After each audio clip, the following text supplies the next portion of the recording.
أعوذ بالله من الشيطان الرجيم بسم الله الرحمن الرحيم جزا الله عنا محمد ما هو أهله اللهم علمنا مراشد أمورنا وزنا من شرور أنفسنا ومن سيئات أعمالنا أستغفر الله الذي لا إله إلا هو الحي القيوم وأتوب إليه ولا حول ولا قوة إلا بالله العلي العظيم الله لا إله إلا هو الحي القيوم لا تأخذه سنة ولا نوم له ما في السماوات وما في الأرض من ذا الذي يشفع عنده إلا بإذنه يعلم ما بين أيديهم وما خلفهم ولا يحيطون بشيء من علمه إلا بما شاء وسع كرسيه السماوات والأرض ولا يؤوده حفظهما وهو العلي العظيم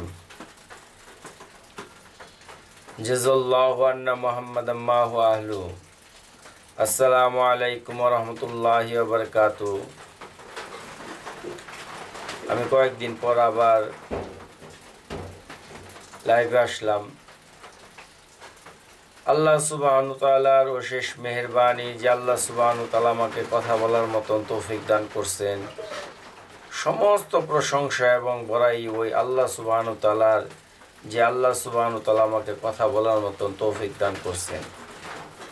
আজকে জুলাই মাসের ৮ তারিখ ২০২৫ সাল। আজকে আমাদের জামালপুর নান্দিনাতে সামান্য গুড়ি গুড়ি সকালবেলা একটু একটু বৃষ্টি হচ্ছে, আবার হচ্ছে না। এটা আল্লাহ পাকের ইচ্ছা। আল্লাহ পাক চাইলে মুষলধারে বৃষ্টি দিতে পারেন। আল্লাহ পাক চাইলে প্রচণ্ড থেকে প্রচণ্ড মাসকে মাস খরা দিতে পারেন, তারপর দিতে পারেন। এটা আল্লাহ তাআলা সূরা ইউসুফের ভিতরে, ইউসুফ আলাইহিস সালামের ঘটনার ভিতরে বর্ণনা করছেন যে দেখলো যে 7টা জীর্ণ শীর্ণ গাভী 7টা মোটা তাজা গাভীকে তারা খেয়ে ফেলেছিল। আর এটার যখন বিশ্লেষণ ওই দেশের বাদশাহ আমিন হুতেব চাইল, তখন বলল যে জেলখানার ভিতরে এক কয়েদি আছে, সে তার স্বপ্নের ব্যাখ্যা সঠিক করতে পারে। তখন তিনি তার স্বপ্নের ব্যাখ্যা করে দেন যে 7 বছরের ভিতরে কয় বছর খুব সুন্দর ফসলাদি হবে, আর বাকি বছরগুলা প্রচণ্ড খরতাপদাহায় পূর্বে। আর তখনকার যাতে করে এই খাদ্য রবি শস্যগুলা সুন্দরভাবে গুদামজাত করা হয়, দুর্ভিক্ষর সময় যাতে করে মানুষকে খাওয়ানো হয়। তো আল্লাহ তাআলা তাদেরকে কয়েক বছর পর্যন্ত অনাবৃষ্টির মাধ্যমে তাদেরকে রেখেছেন। এটা আল্লাহ তাআলার ইচ্ছা মাফিক। আল্লাহ তাআলা কুন এবং ফায়াকুনের মাধ্যমে সব কিছুই করতেছেন।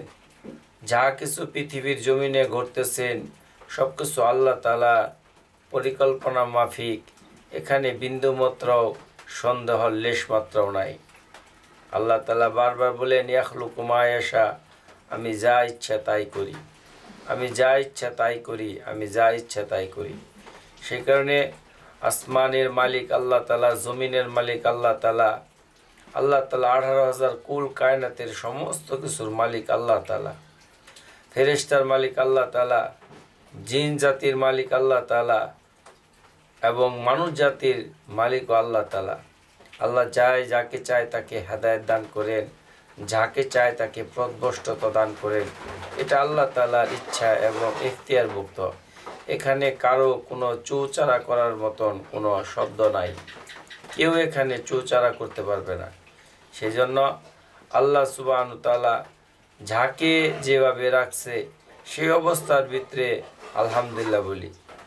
অনেকের 2টা হাত নাই, অনেকের 2টা পা নাই, অনেকে এমন ধরনের শরীরের ভিতরে গুটি বসন্তের মতন এরকম কিছু রোগে আক্রান্ত হয়েছে, সারাক্ষণ তার শরীর চুলকাইতেই থাকে, চুলকাইতেই থাকে। এটা আল্লাহ তাআলার ইচ্ছা মাফিক। সমস্ত কিছু আল্লাহ তাআলার ইচ্ছা মাফিক। আল্লাহ তাআলা যখন বান্দা সৃষ্টি করার আগে আল্লাহ তাআলা কলমকে লিখে রাখছে যে তুমি এগুলো লেখো। তো আল্লাহ তাআলা কিয়ামতের লাস্টে পর্যন্ত কি হবে আল্লাহ সুবহানাহু ওয়া তাআলা সব কিছুকে লিখে রাখছে। আর এর ভিতরে কিছু জিনিস যেগুলা উলটপালট হয়, সেগুলা ওই শয়তানের মাধ্যমে, প্ররোচনার মাধ্যমে শয়তান মানুষ জাতিকে বিভ্রান্তি করে। আসলে আমরা শয়তান ব্যাপারে জানি, শয়তান আসলে সে কোনো ফেরেশতা ছিল না। আমরা ভাবি যে সে ফেরেশতাদের মালাইকা সর্দার ছিল, আর সেখান থেকে সে যখন আল্লাহ তাআলা বলল ফাসাজাদু, তোমরা সবাই সেজদা করো ইল্লা ইবলিস, ইবলিস সেজদা করে নাই, আর সেখান থেকে সে লানত পায়ে সারে সে দুনিয়াতে জমিনে আসলো। আসলে ওই সময় সে ইবাদত করছে, কিন্তু প্রকৃতপক্ষে তার অনেক বছর আগে, অনেক বহুত বছর আগে সে আসলে জিনের সন্তান ছিল। আল্লাহ সুবহানাহু ওয়া তাআলা জিন জাতিকে বানাইছিল আল্লাহ তাআলার ইবাদত এবং বন্দেগী করার জন্য। যখন জিন জাতি ইবাদত বন্দেগী করা বাদ দিয়ে তারা দুনিয়ার জমিনের ভিতরে, তারা যে জায়গায় আরবের সমুদ্রের জজিরার ভিতরে যেখানে তারা বাস করত, যখন তারা ফিতনা ফাসাদ সৃষ্টি করতে থাকলো, তখন আল্লাহ তাআলা ফেরেশতাদেরকে পাঠাইলেন যে তোমরা তাদেরকে সমূলে ধ্বংস করে দাও। তো ফেরেশতারা এসে তাদেরকে ধ্বংস করলো। এর ভিতরে একটা ছোট্ট শিশু, সেই শিশুটাকে দেখে তাদের ভালো লাগছিল। আল্লাহর কাছে বলল, হে আল্লাহ, আমরা এই শিশুটাকে ঊর্ধ্ব জগতে নিয়ে যাইতে চাই, আসমানে নিয়ে যাইতে চাই। আল্লাহ তাআলা তাদের ফরিয়াদকে কবুল করলেন। ইবলিসের পিতার নাম হয়েছে নীলবিস। তো ফেরেশতাদের সাথে সে থাইকে আস্তে আস্তে সে ইবাদত বন্দেগী করা শুরু করলো। ইবাদত বন্দেগী করতে আল্লাহ তাআলা তাকে বিভিন্ন ধরনের জ্ঞান, তাকে শিক্ষা দান করলেন, যে শিক্ষার মাধ্যমে সে অনেক কিছু আল্লাহ তাআলা সম্পর্কে জানতে পারলেন। আল্লাহ তাআলার ইবাদত বন্দেগী করতে এক সময় সে ফেরেশতাদের উপরে চলে গেলেন, মালাইকা আল্লাহ তাআলা বানাই দিলেন।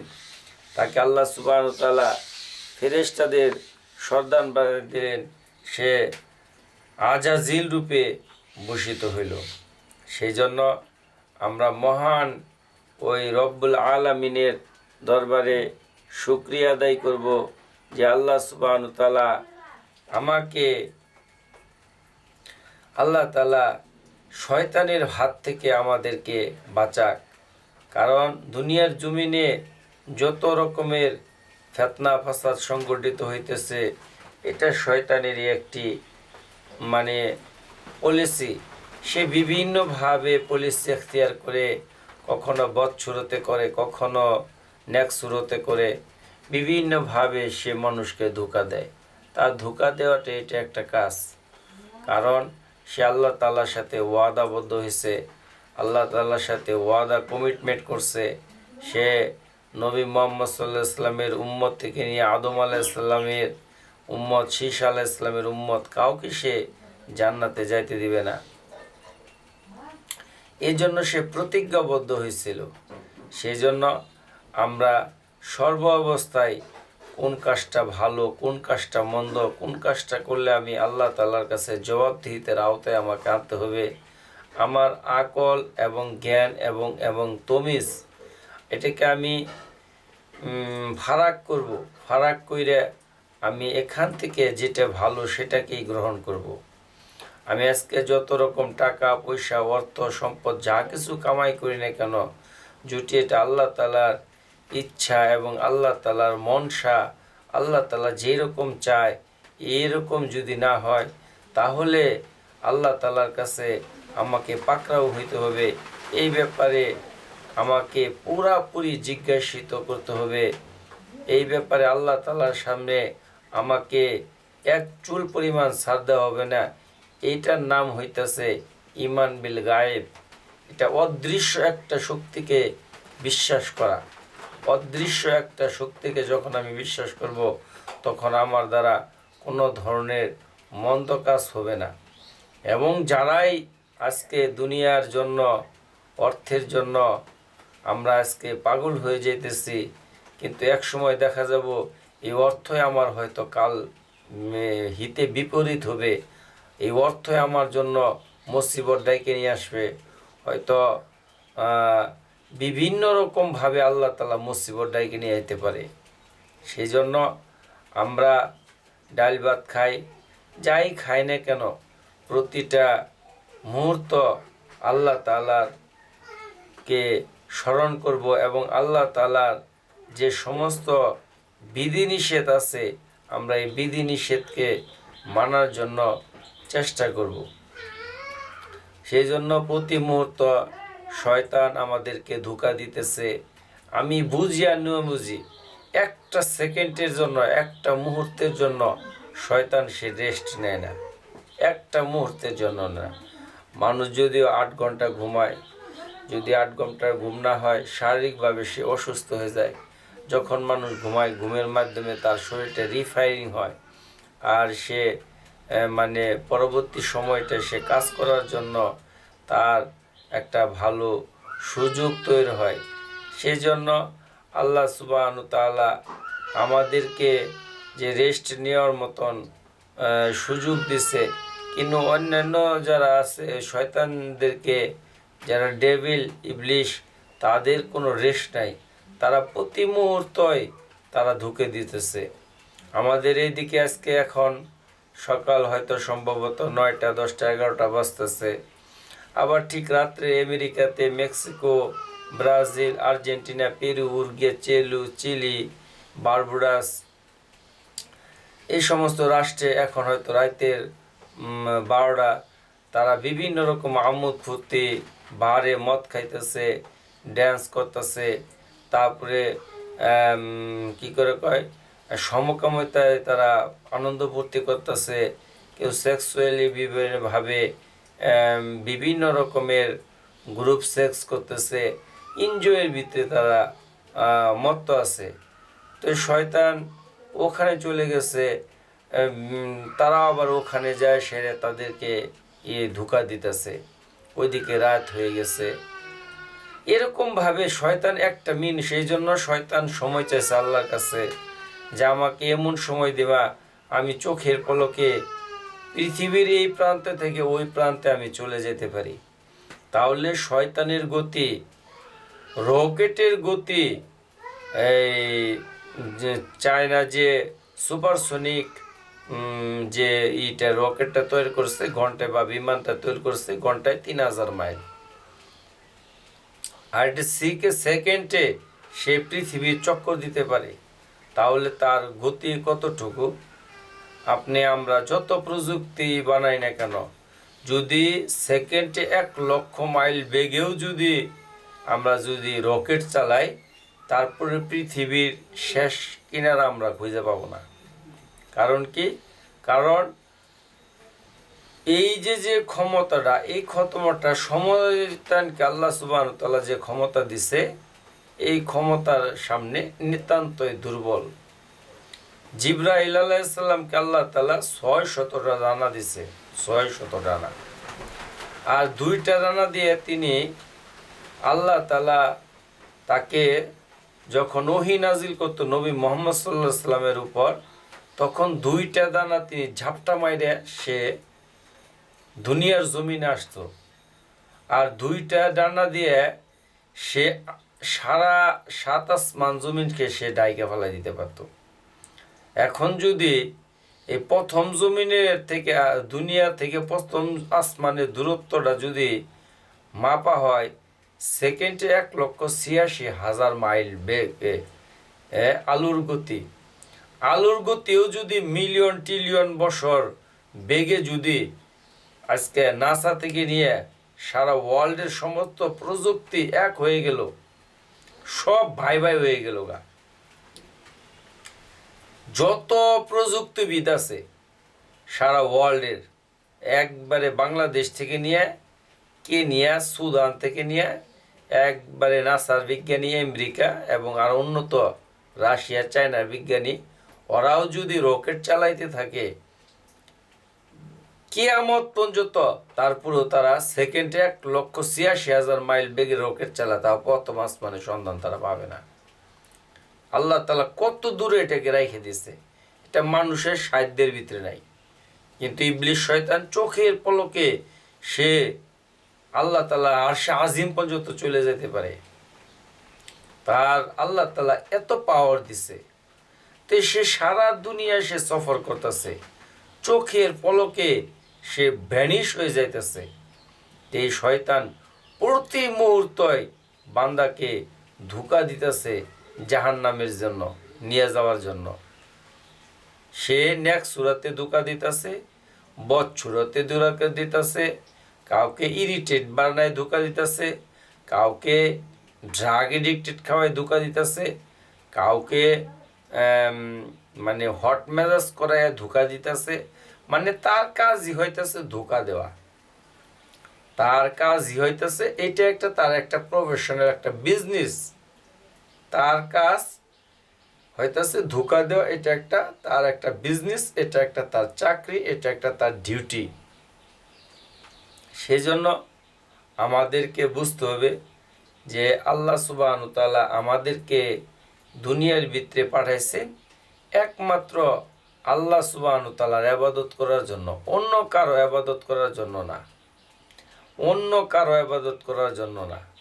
আল্লাহ তাআলা আমাদেরকে আল্লাহ তাআলারই ইবাদত করার জন্য পাঠাইছে। সেই জন্য আমরা আল্লাহ তাআলার ইবাদত বন্দেগী করব। অন্যান্য ধর্মাবলম্বী যারা আছেন তারা যে যে ধর্মেরই থাকুক না কেন, তাদের ধর্মে নিয়ে আমরা আলোচনা না কইরা আমি কি করতেছি, আমার আমল, আমার কৃতকর্ম যদি ভালো হয়, আমার কৃতকর্ম আমার আমল দ্বারা অন্যান্য ধর্ম যারা আছে তারা ধাবিত হবে। আর আমার কৃতকর্ম যদি খারাপ হয় তাহলে অন্যান্য ধর্মের লোকেরা তারা হাসাহাসি করবে।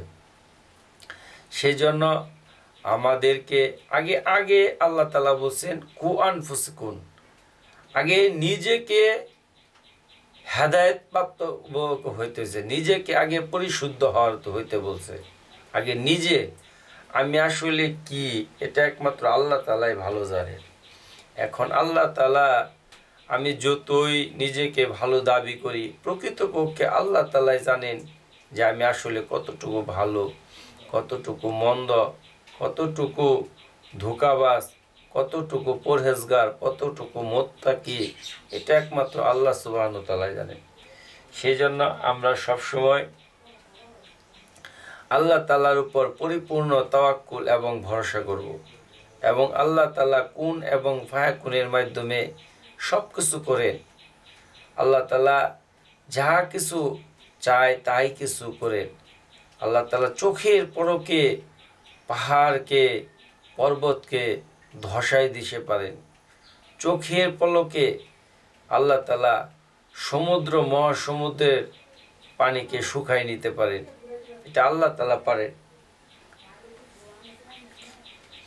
সম্ভবত 2011 সালে জাপানে যে সুনামিটা হয়েছিল, এটা একটা ভয়াবহ, এক মর্মান্তিক একটা ঘটনা।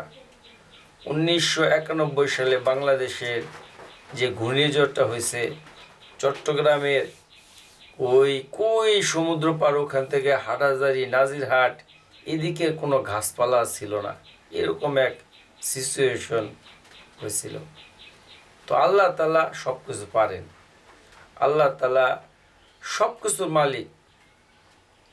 জর্দানের পাশে উর্দুন, জর্দানের নাম উর্দুন, ওখানে যে লূত আলাইহিস সালামের কওমকে আসমানে উঠাইয়া এমনভাবে তাদেরকে উল্টাই দিছে, এখন পর্যন্ত মৃত সাগরে পরিণত হয়েছে।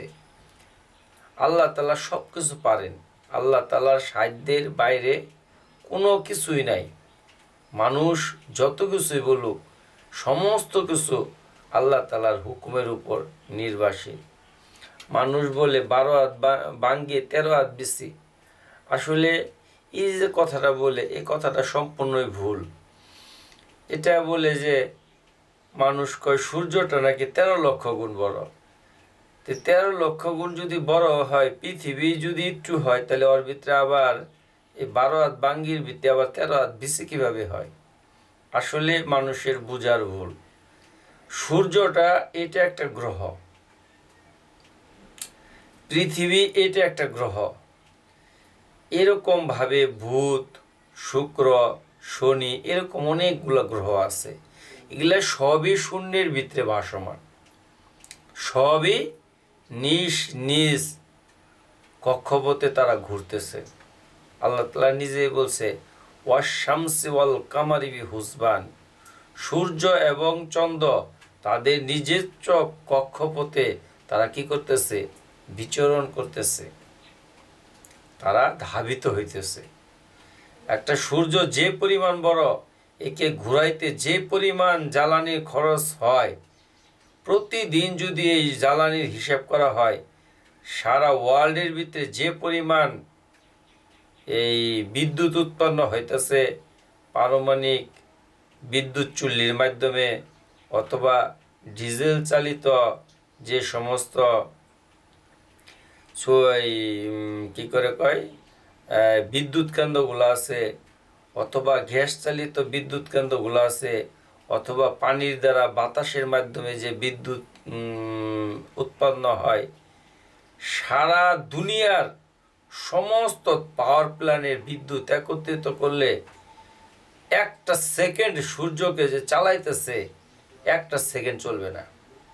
তাহলে কি পরিমাণ ওখানে জ্বালানির মাধ্যমে আল্লাহ তাআলা ওইটাকে ঘুরাইতেছে। এটা আল্লাহ তাআলার ইশারা, আল্লাহ তাআলার সমস্ত কিছু আল্লাহ তাআলার হুকুমের মাধ্যমে হইতেছে। আল্লাহ সুবহানাহু ওয়া তাআলা যদি আজকে বলে যে বাতাস তুমি বন্ধ হয়ে যাও, পৃথিবীর কোনো শক্তি নাই যে বাতাস চালু করতে পারবে। মানুষ, আল্লাহ তাআলা বলছেন, খুলিকাল ইনসানা দুঈফা, আল্লাহ তাআলা মানুষকে অত্যন্ত দুর্বল করে পাঠাইছে। মানুষ এত প্রযুক্তি, আজকে মানুষ আকাশের ভিতরে তারা কি করে কয় স্যাটেলাইট বসাইতেছে, ওখানে ওই জায়গার ভিতরে তারা বছরকে বছর থাকতেছে, ঘুমাইতেছে। আবার তারা বিভিন্ন ধরনের মঙ্গল গ্রহে তারা অভিযান পরিচালনা করতেছে। কিন্তু আল্লাহ সুবহানাহু ওয়া তাআলা মানুষকে যে এই যে এত বুদ্ধি দিচ্ছে, মানুষ একটা মশা বানাইতে পারে না। তাহলে মানুষ কতটুকু দুর্বল? একটা মানুষে একটা মশা একটা জীবন দিতে পারে না। তারা অনেক প্রযুক্তি তৈরি করছে, কম্পিউটার, রোবট, এমনও কথা বলতেছে সামনে মানুষের কর্মসংস্থান থাকবে না। রোবট এক সময় সমস্ত পৃথিবীকে তারা গাইড করবে। এখনই গাড়ির ভিতরে উঠলে অনেক গাড়ি অনেক দেশে, বিশেষ করে নরওয়েতে গাড়িতে ড্রাইভার নাই, ড্রাইভার ছাড়াই গাড়ি চলতেছে। তারপরে এমনি সাধারণ আগে রাস্তার দিকে মানুষের জিজ্ঞেস করা লাগতো যে ভাই মোহাম্মদপুরের বাবর রুটের কোন দিকে, 22 নম্বর রুটের মাথাটা কোন দিকে, আর এগুলাই ওয়েস করে না কেন, গুগল সব কিছু দেখাই দিতেছে। সেই জন্য মানুষ অনেক প্রযুক্তি আজকে তৈরি করতেছে, কিন্তু যতই প্রযুক্তি তারা তৈরি করুক, একটা মশা বানানির মতন তাদের আজকে সক্ষমতা নাই।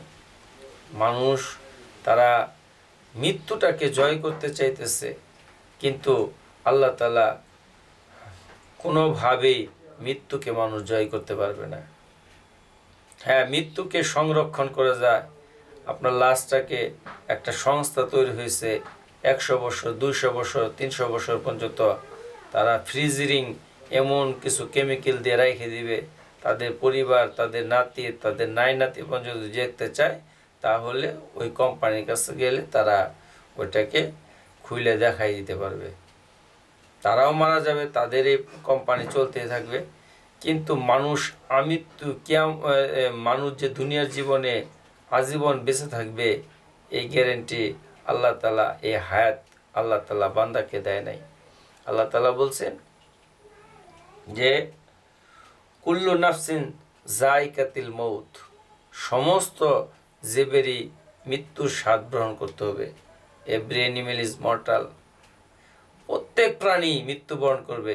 সমস্ত নবী আলাইহিসসালাম আসছে, আদম আলাইহিসসালাম থেকে নিয়ে ঈসা আলাইহিসসালাম পর্যন্ত 1,24,000 নবী রাসূলের গণের আবহন করছে। এর ভিতরে কত ওলি আল্লাহ, সাধক, গাউস, কুতুব, অনেক আবদাল, অনেক মহামানব, তাদেরকে ওই দুনিয়ার জমিন থেকে চলে গেছে। অনেক ফারাও, তারাও দুনিয়ার জমিন থেকে চলে গেছে। ঈসা আলাইহিসসালামকে আল্লাহ তাআলা উর্দু আসমানে নিয়ে গেছেন, আবার তাকে দুনিয়াতে নিয়ে আসবেন। তারও এক সময় মৃত্যু হবে, সমস্ত মাখলুকাতের মৃত্যু হবে, এবং সমস্ত জিন জাতির মৃত্যু হবে, এবং সমস্ত ফেরেশতাদের মৃত্যু হবে, এবং সমস্ত 4 ফেরেশতা বড় বড় জিব্রাইল, ইসরাফিল, মিকাইল, আজরাইল, এদেরও জান কবজ করা হবে। আল্লাহ তাআলা বলবেন এদের 3 জনের জান কবজ করো। তখন আজরাইল আলাইহিসসালামকে বলবে যে তোমার জান কবজ করো। যখন আজরাইল আলাইহিসসালামের জানকে কবজ করবে, আজরাইল আলাইহিসসালাম এমন জোরে এক চিৎকার মারবে যে জান কবজ করা কত কষ্ট। তখন আল্লাহ তাআলা বলবেন আজকে এখন এই রাজত্বের মালিক কার? দুনিয়াতে কত মানুষ বলতো আসমিয়ার এই রাজত্ব, আমার এই রাজত্ব, কই আজকে তো কেউ নাই। আজকে তো সব ফাঁকা ফুই রয়েছে, কেউ নাই। আজকে একটা জীবের অস্তিত্ব নাই, একটা ফারাওয়ের অস্তিত্ব নাই, একটা মানে আল্লাহওয়ালা পরহেজগার ব্যক্তি কেউ তো আজকে এই দুনিয়াতে নাই। না জিব্রাইল আছে, না মিকরাইল আছে, না আজরাইল আছে, কেউ নাই। তখন আল্লাহ তাআলা নিজেই বলতে থাকবে লিমানিল মুলকুল ইয়াউম, আজকে রাজত্ব কার? আজকে এই মহাবিশ্ব মহাব্রহ্মাণ্ড কার? অনেকে না দাবি করছিল আমার, কই আজকে তো কাউকে দেখা যায় না। তখন অনেকক্ষণ পরে যখন জবাব আসবে, তখন আল্লাহ তাআলা নিজে বলবেন লিল্লাহিল ওয়াহিদিল কহ্হার, আজকে মহারাজত্ব মহাপরাক্রমশালী একমাত্র আল্লাহর। তো আল্লাহ তাআলা নিজেই জবাব দিবে। তো আল্লাহ তাআলা সমস্ত কুল কায়নাতের মালিক। আমি দেখি আর না দেখি, আল্লাহ তাআলাকে অনুধাবন করা যায় কিভাবে? একা একা নির্জনে বসে বা অনেক সময় আল্লাহ তাআলাকে নিয়ে গভীরভাবে ভাবলে বোঝা যায় যে আল্লাহ তাআলা যে একজন আছেন, এবং আল্লাহ তাআলা সমস্ত কুল কায়নাত, আরশ, কুরসি, লৌহ, কালাম সব কিছুকে মানে আল্লাহ তাআলা যে গাইড করতেছেন এটা বোঝা যায়। আল্লাহ তাআলা কোরআনের ভিতরে বলছে মানুষ যখন সমুদ্রের ভিতরে বিপদে পড়ে, তখন যখন প্রচণ্ড ঝড় এবং উত্তাল ঝড়ের ভিতরে যখন পড়ে, এর আগে অনেক আমোদ ফুল্লি, অনেক বাটিয়ালি, জারি গান, সারি গান,